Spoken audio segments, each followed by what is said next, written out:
చలికాలంలో పలకరించేందుకు వరుణుడు మరోసారి వస్తున్నాడు. తెలంగాణలో 2 రోజుల పాటు వర్షాలు కురుస్తాయని వాతావరణ శాఖ అంటోంది. ఇంతకీ అల్పపీడన ప్రభావం ఎక్కడెక్కడ ఉంటుంది, వివరాలేంటో చూద్దాం. బంగాళాఖాతంలో అల్పపీడనం కారణంగా తమిళనాడు, ఏపీ, తెలంగాణ రాష్ట్రాల్లో వర్షం కురిసే అవకాశం ఉందని ప్రకటించింది వాతావరణ శాఖ. అయితే ఈ అల్పపీడన ప్రభావం అధికంగా తమిళనాడుతో పాటు ఆంధ్రప్రదేశ్లోని పలు జిల్లాలకు ఉంటుంది. ఇక తెలంగాణపై కూడా అల్పపీడన ప్రభావం ఉండనుంది. రాష్ట్రంలోని పలు జిల్లాల్లో తేలికపాటి వర్షాలు కురిసే అవకాశం ఉంది. ముఖ్యంగా ఖమ్మం, కొత్తగూడెం, మహబూబాబాద్, ములుగు జిల్లాలకు అల్పపీడన ప్రభావం ఉంటుంది.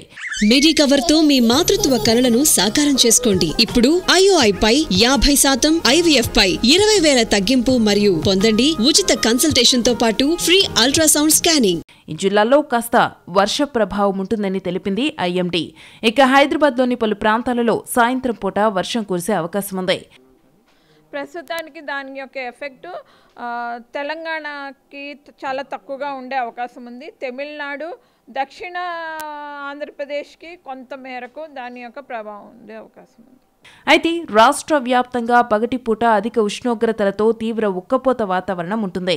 ప్రస్తుతం అల్పపీడన ప్రభావం ఉండడంతో కొన్ని చోట్ల సడన్ రైన్స్ కూడా వచ్చే ఛాన్స్ ఉంటుంది. ఇక ఇప్పుడంతా వరి పంట కోసే సమయం కావడం, ఆల్రెడీ వరి కోసి ఎండబెడుతున్నారు. ఇలాంటి పరిస్థితుల్లో మబ్బు వాతావరణం ఏర్పడినప్పుడు కాస్త అలర్ట్గా ఉండాలని రైతులకు సూచిస్తోంది IMD. రాబోయే 2 రోజులు మాత్రమే వర్ష సూచనలున్నాయని, తర్వాత వారం పాటు పొడి వాతావరణం ఉంటుందని తెలిపారు వాతావరణ శాఖ అధికారులు.